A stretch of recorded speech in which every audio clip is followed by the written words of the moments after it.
Hadirin jamaah rahimakumullah, mari sama-sama kita dengarkan tausiah agama sambil santai ngopi-ngopi. Pada Abuya Bapak Kiai Haji Ferdi Al-Husaini wa ilahi tafadhal maskura. Sallu ala sayyidina Muhammad. Allahumma salli wa ala ali.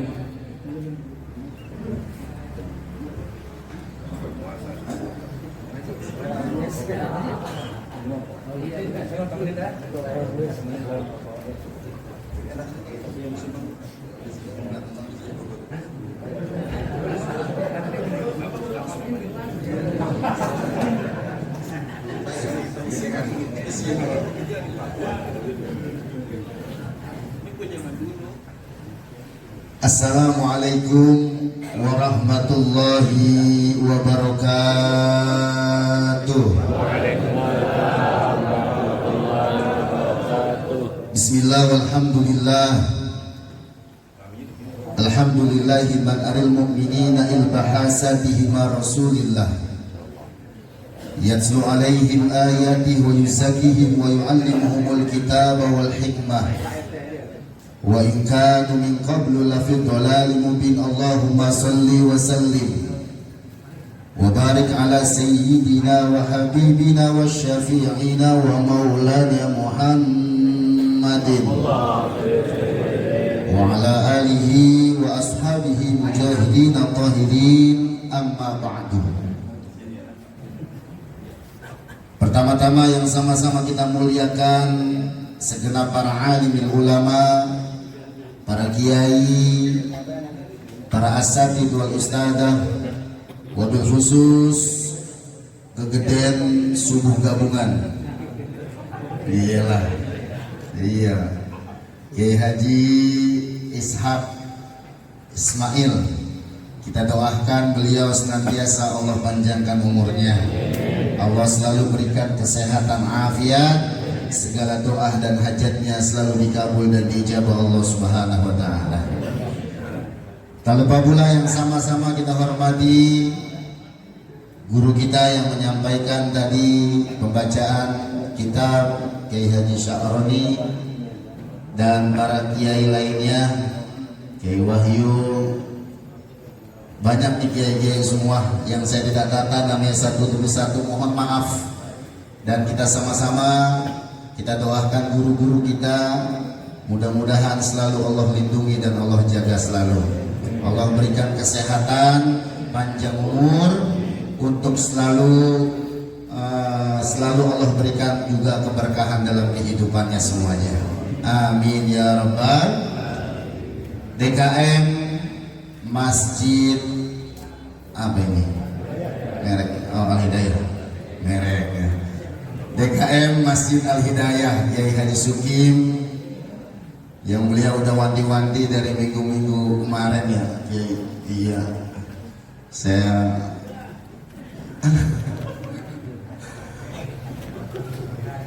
tebeng siapa yang ngomong tebeng. Dan seluruh jamaah subuh gabungan yang insya Allah kita semua pagi hari ini sampai yaumul kiamah kita tetap diberikan kemuliaan oleh Allah Subhanahu wa taala. Mudah-mudahan kita yang kumpul pagi hari ini, kita yang punya hajat pulang dari masjid ini, hajat kita dikabul oleh Allah.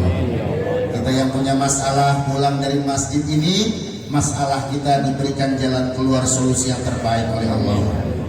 Kita yang punya hutang, mudah-mudahan lunas hutang kita semua.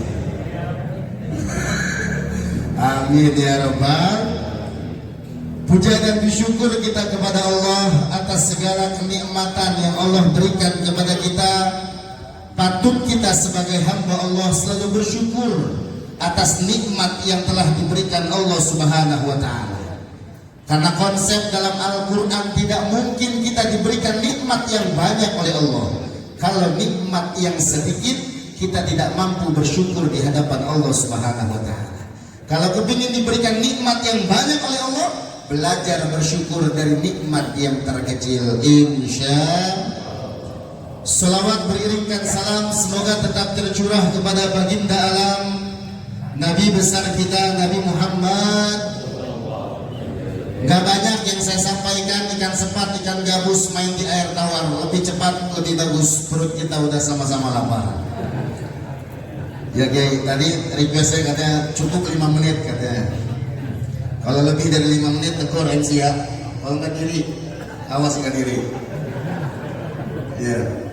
Karena hadirnya kita satu, niat saya sebetulnya silaturahmi. Insya Allah orang yang nyambung silaturahim, kita semua diberikan panjang umur, rezeki kita berkah semuanya. Insya. Tadi udah banyak mungkin kita dengar pengajian kitab. Ternyata itu tadi cara ciri Allah Subhanahu wa taala memuliakan orang yang jujur, Pak. Munafik ini tidak berkaitan tentang apapun, tapi berkaitan tentang lisan kita semuanya. Ini ngapa udahan? Apa? Lain. Ini ngatur amplop kali ya? Ini yang ceramah jangan lupa dong, mobilnya Alphard ya. Iya, bensinnya lain. Kesukin. Kita datang aja ceramah pakai Alphard.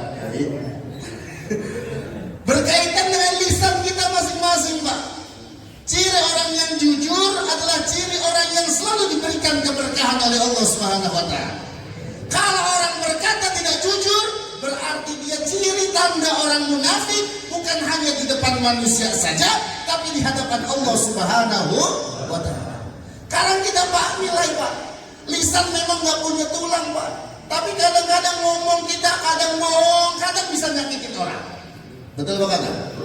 Makanya wajar kata Rasulullah, Rasul berkata, tuba liman malaka lisanahu wa wa'si baitahu wa baqi ala khati'atih. Kata baginda Nabi, orang yang senantiasa ingin diberikan kebahagiaan dunia dan akhirat. Ini apa? Orang kagak pengen bahagia bisa. Orang yang pengen diberikan kebahagiaan dunia dan akhirat, kata Nabi, tuba liman malaka lisanahu. Nabi menggunakan kalimat tuba, Pak, bukan menggunakan kalimat falah. Kalau dalam gramatikal bahasa Arab, kalimat falah beda dengan kalimat tuba. Kalimat falah, hayya 'alal falah, mari menuju kemenangan. Kemenangan nanti dibalas oleh Allah di akhirat. Tapi Nabi menggunakan kalimat tuba, tuba liman malaka lisanahu, bahagia orang dunia dan akhirat. Amin. Orang yang bisa jaga lisannya. Lisan memang Pak, kadang-kadang kita ngomong, kadang kita bohong, betul. Kadang kita nggak jujur, betul. Kadang kita bisa nyakitin omongan dari omongan kita, bisa nyakitin hati orang. Ngeritik paling bisa sama lisan. Kemarin tuh Ronaldo, Cristiano Ronaldo, kita goblok-goblok di Ronaldo. Betul kan ada? Kalah dia 1-0. Kita goblok-goblokin, goblok banget anak-anak masuk. Coba Pak kita main bola, Pak kita dapat bola kita. Ngeritik Pak paling gampang, betul.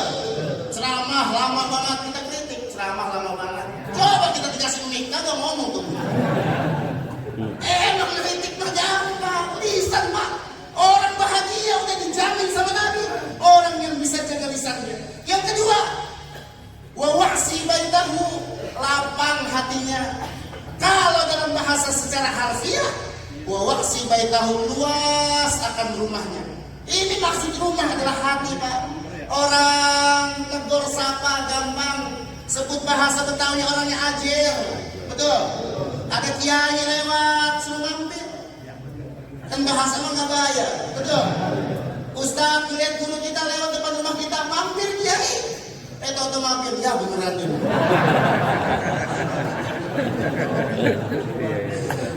Ya beneran mampir begitu kopi. Bahasanya bayar. Wawasi baitahu, lapang hatinya. Gampang terima maaf, gampang meminta maaf, betul. Gampang baik sama orang. Dan yang ketiga, wabaqiyala khati'atih.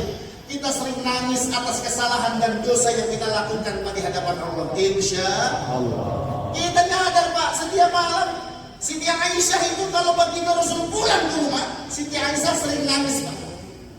Rasulullah nanya, wahai Aisyah, kenapa kau nangis? Apakah saya salah?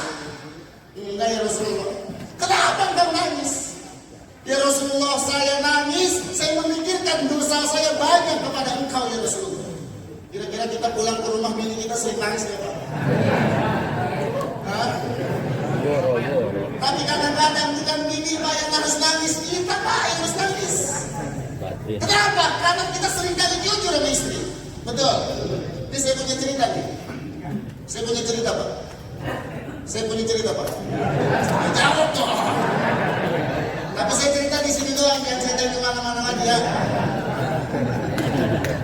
Jujur itu Pak bisa melancarkan rezeki kata Nabi. Lu jujur bisa melancarkan rezeki kata Nabi. Ini ada seorang Pak penebang kayu Pak. Kerjaannya setiap hari tebang kayu di hutan Pak. Tapi kesehariannya dia taat ibadah kepada Allah dan setiap hari dia jujur sama istrinya Pak. Suatu ketika dia datang ke hutan, dia mau nebang kayu dengan kampaknya Pak. Ternyata pas dia mau nebang kayu dengan tebangan yang ketiga Pak, kampaknya jatuh ke jurang. Ini pada bengong ya. Kampaknya jatuh ke jurang. Dia nangis Pak. Nangis doa, angkat tangan ya Allah. Saya cuma nyari duit dari kampak saya satu-satunya ya Allah. Saya bisa hidupin anak istri saya dari kampak saya satu-satunya ya Allah. Ya Allah, kampak saya jatuh ke jurang. Saya nggak bisa cari nafkah lagi. Ternyata Allah kasihan Pak sama hamba Allah yang selalu jujur dalam hidupnya. Kata Allah, wahai malaikat, diutus malaikat berwujud manusia Pak. Wahai malaikat, itu tanya hamba saya kenapa nangis. Disamperin Pak di tengah-tengah hutan. Kata nih malaikat, assalamualaikum. Dia kata, waalaikumsalam. Orang kenapa nangis? Ya Allah malaikat, ya Allah Pak. Gitu. Ini wujud manusia. Ya Allah Pak, kampak saya jatuh Pak. Saya nggak bisa cari nafkah lagi buat anak istri saya. Jatuh mana? Ke jurang. Ini malaikat ngetes Pak. Malaikat ngetes nih hamba Allah yang jujur terus Pak sama istrinya. Dikasih pertama kampak yang kampak terbuat dari emas Pak. Ini bukan kampaknya. Kata dia bukan kampak saya itu bagus banget emas. Oh bukan. Ternyata dikasih kampak yang kedua Pak. Ini terbuat gagangnya dari batu akik. Luar biasa. Kata malaikat, ini bukan kampaknya. Bukan Pak. Ini gagangnya kebagusan. Saya mah kampak saya kayunya udah mulai rapuh. Udah banyak dimakan ayam. Yang ketiga Pak, dites sama malaikat. Ini bukan kampak yang ketiga. Ini gagangnya Pak. Ini ada batu-batunya berlian. Bukan kampak saya Pak. Kampak saya udah jelek. Akhirnya Pak, 3 kampak sudah dikasih Pak. Pertama terbuat dari emas, batu akik. Yang ketiga berlian. Yang keempat Pak, baru dites sama malaikat. Karena situ jujur, ini bukan kampaknya. Bener Pak, ini kampak saya. Kampak saya karena situ jujur. 3-tiganya kampak ini saya hadiahin sama sini. Jujur bisa datangin rezeki Pak. Jujur bisa datangin rezeki. Betul. 3-tiganya ini bawa pulang Pak. Pas dibawa pulang ditanya ini, ya Allah Pak, kampak bagus banget ini 4 biji. 3, yang satu mau jelek. Dari siapa? Saya kan tadi nebang kayu di hutan, kampak saya jatuh. Tahu-tahu dihadirin 3 kampak begini. Oh, siapa Pak orang zaman sekarang baik banget? Ada tuh di hutan nggak tahu, Pak. Besok kalau Bapak ke hutan, saya mau ikut. Kata bininya. Saya kenapa lo ngikut? Saya pengen ngeliat Pak, siapa yang ngasih hadiah Bapak kampak sampai bagus begini. Kita kayak mendadak Pak. Terbuat dari emas, berlian sama batu akik Pak. Saya pengen lihat Pak. Oh lihat, yaudah besok pagi-pagi kita ke hutan. Ke hutan Pak. Lakinya lagi tebang kayu. Ini bininya mundar mandir. Nyariin terus orang yang bagi itu kampak. Lagi mundar mandir. Bininya jeblos ke jurang. Leset ke jurang. Akhirnya nangis lagi, ya Allah. Bini saya tua-tuanya ya Allah. Itu tukang tebang kayu masih punya juga. Emang Ustaz? Ustaz itu beri ngatur nih. Ya Allah Pak, ya Allah. Bini saya tua-tuanya ya Allah. Nyebur ke jurang ya Allah. Kata Allah, putus malaikat lagi. Hei malaikat, itu tanya hamba saya yang jujur banget, taat ibadah kepada saya. Tanya lagi Pak, Assalamualaikum. Waalaikumsalam. Ya Allah Pak, kenapa kalian nangis lagi? Kemarin nangis, kemarin mah gampang Pak. Sekarang bini saya Pak, bini saya cuma satu-satunya Pak. Modelnya gimana? Bogel kecil cerewet. Padahal tuh bininya sudah disiapin Pak sama malaikat di guguk belakang. Tapi dites dulu.